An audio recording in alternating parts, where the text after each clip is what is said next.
never see the presence of your weaknesses as a reason not to move forward. Because many of us do that. The only thing that's required here is dying to yourself. Dying to yourself means dependency on God. Because it says very clearly in 2 Corinthians 12, verse 9, he said, my grace is sufficient for you, for my strength is made perfect in weakness. Therefore, most gladly, Paul is saying here, I will rather boast in my infirmities. Because Paul understood one thing, that in my weakness, that's when God gets to show off and do his thing. In my weakness, that's when I can live limitlessly, because I'm not depending on my own ability, which is limited, but I'm depending on his abilities, and he gets all the praise.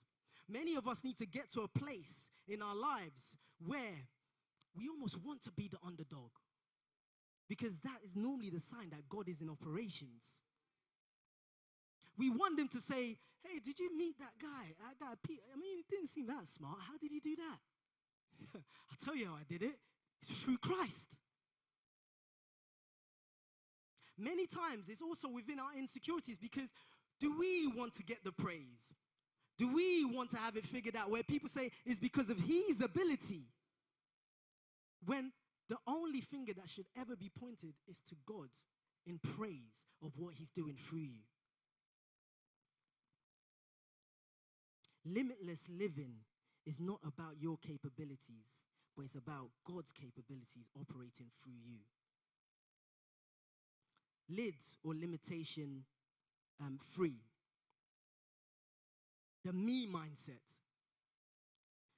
Many of us struggle with getting other people to operate with us, especially when God has shown us a vision or showing us a promise that we need to go out and get.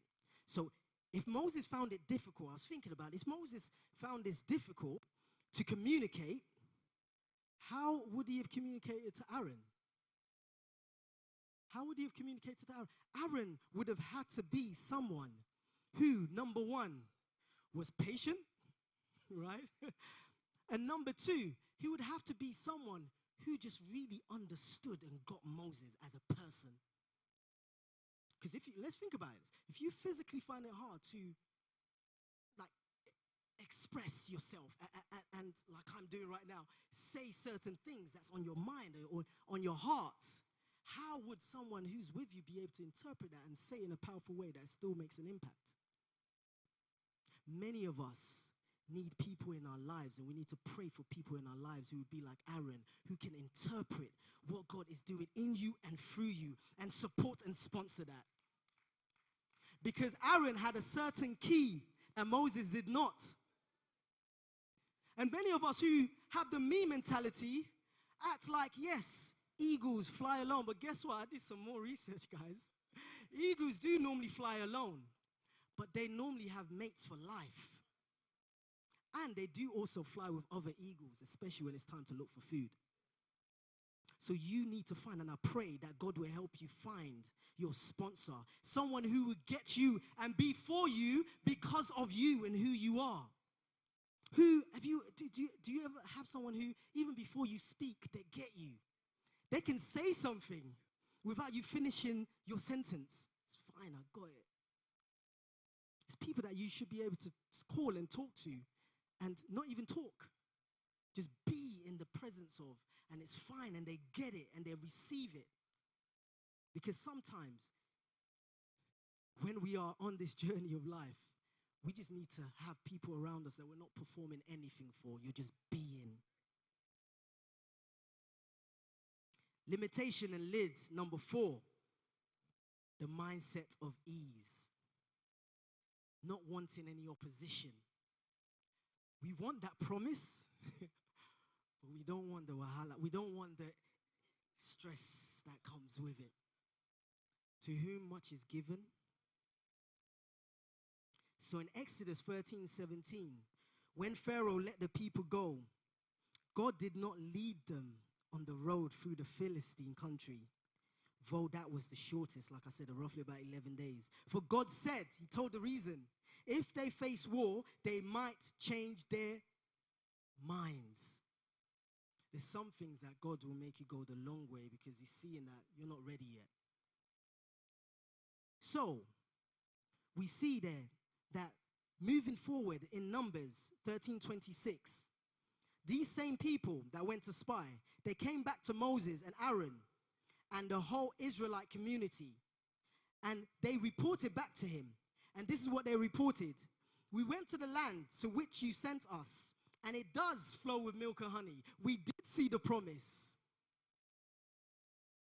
Here is the fruit, in fact. But the people who live there are powerful, and the cities are fortified and very large. We even saw descendants of Anak there, who are the giants. But the men who had gone with him said, we can't attack these people. They are stronger than we are. And it goes on to say, again, inadequacies. We were like grasshoppers in our sight.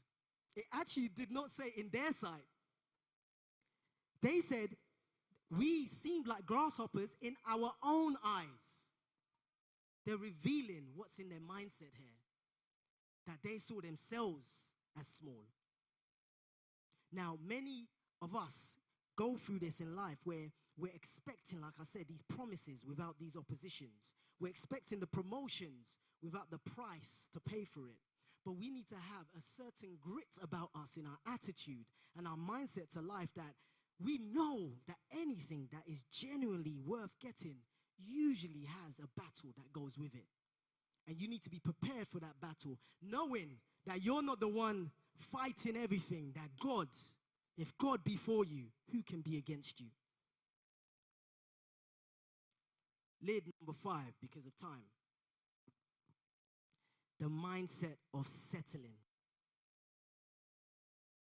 What this story reveals with the Israelites is that although they moved physically, their mindsets were still settled in the place they were previously at. Many times when God is moving you from one level to another, he doesn't just need you to move physically. Because as we know, time moves, whether we like it or not. You might even change your location. But many times we also need to reassess ourselves and evaluate what mindsets are moving us forward with God's promise and which ones are limiting us and holding us back. The Israelites' mindset was to go back to Egypt when things got tough.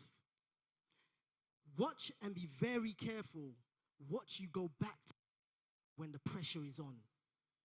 Like they said, it's only when you squeeze an orange that the contents of it comes out. Many of us are also very good at telling ourselves certain stories. But the real you is revealed even to yourself when the pressure is on. Now, in terms of settling, there's actually 3 different areas that we often settle. The first area is we settle spiritually. What do I mean by that? Now, we are all part of certain families and we get traits from that family and cultures. We are also part of a spiritual family. And you also get traits and cultures and ways of thinking based on that family.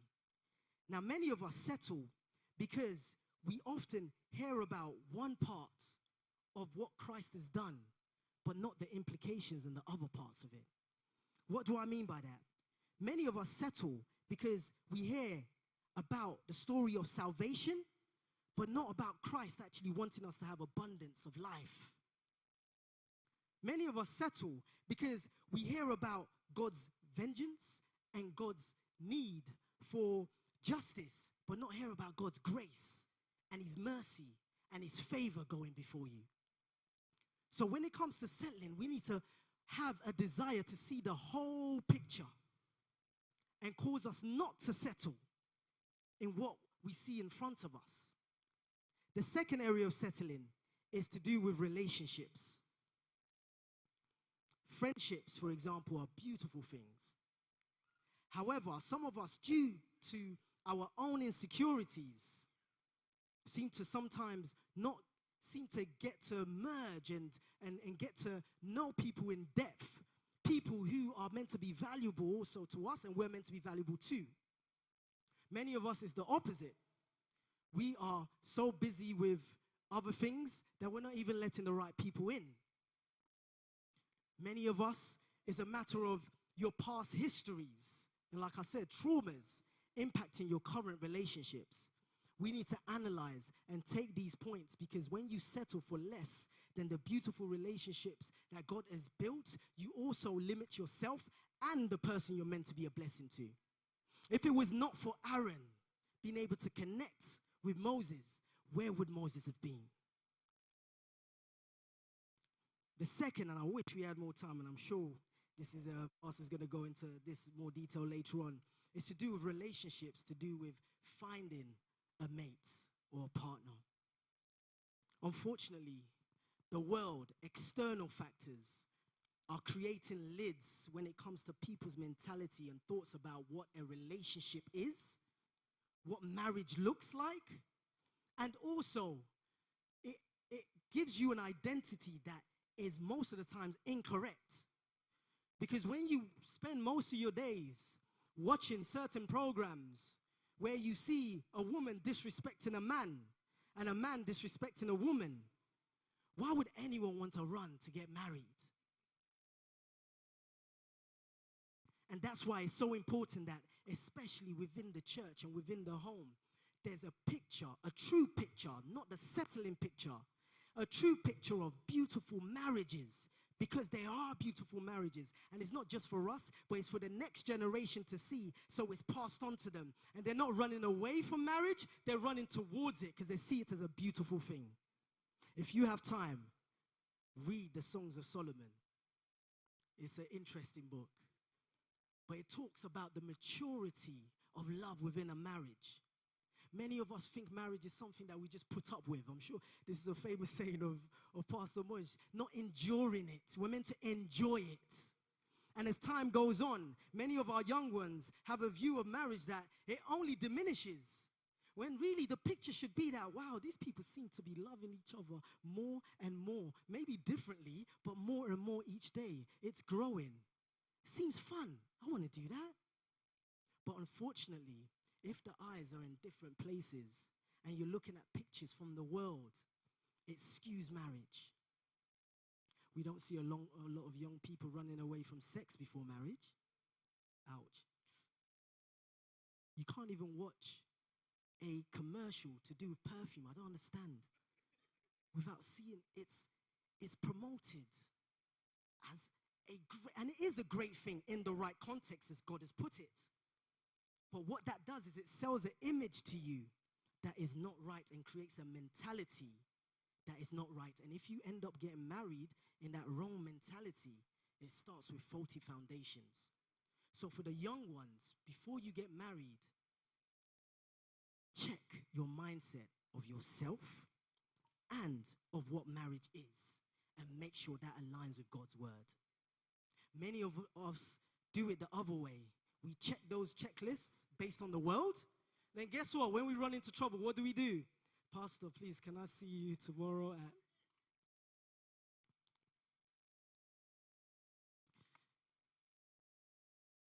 The last lid, professionally. God has given us potential that goes beyond what we see in these four walls. The marketplace in the world of business and the economy is also where we're meant to be seeing the impact of the sons of God, of the daughters of God. Many of us settle because of previous wrong decisions, maybe in career. We think it's too late. But guess what? When the God of exceptions is on your side, whatever might not seem normal, he'll make it normal for you. Many of us, we look at it and we say, well, it failed 2 times. But if God is telling you to go again, you need to pick up that different mindset and say, I need to shift this because I need to go again. Maybe you didn't get that degree that you think you should have got and you think it's too late for you. Maybe you didn't get the grades that you think you should have got. But remember what I said first? Answered prayers come in different forms. If God has to change a certain examiner's mind, he will. You got in, didn't you? Who cares how you got in sometimes? If God is in play and he's moving things around, let's not put him in a box. So we need to stop settling. Settling spiritually, settling relationally, and settling professionally. Outside of that, the possibilities are limitless. When we learn to change our minds based on kingdom mindsets, what it does is, it's like faith is water. You can have faith just like the Israelites saw the promised land. They actually entered and grabbed the fruit and said, here it is. They saw it. But it was their mindset that stopped them from entering it. What the right mindset and kingdom mindset does is it releases you to a limitless potential in Christ. God does not want and is not happy with just being someone that will sit on a couch of your heart. He wants to sit on the throne of your heart. There's only one person that sits on the throne. And when you allow that to happen, what he does is he transforms you, where you get your identity in the spirit, and then that informs everything else that you do. So, before we end, I just want us to make a few declarations. And I'll end with John 4:7-15, please. This is the story of the Samaritan woman. She said to Christ, how can you ask me for a drink? He asked her for a drink. How can you ask me for a drink? For Jews do not associate with Samaritans. Limited mindset. And Jesus, as he always does, challenged her mindset. And he said, if you knew the gift of God and who it is that asks you for a drink, you would have asked him and he would have given you living water. I remember once when Samuel was crying in the living room, I was thinking, why is this guy crying? He was crying because there was a bottle, a drink, fizzy drink, that he wanted to drink in the living room. And he was crying, like, Daddy, I want to drink the drink. I was like, pick up the drink. It's like, but I can't open it. The lid is locked. He did not know that I'd already undone the lid. So for him, there was a limitation there. And for many of us, there's many things in our lives that we think there's a limitation. But when Christ died on the cross and he said, it is finished, many of those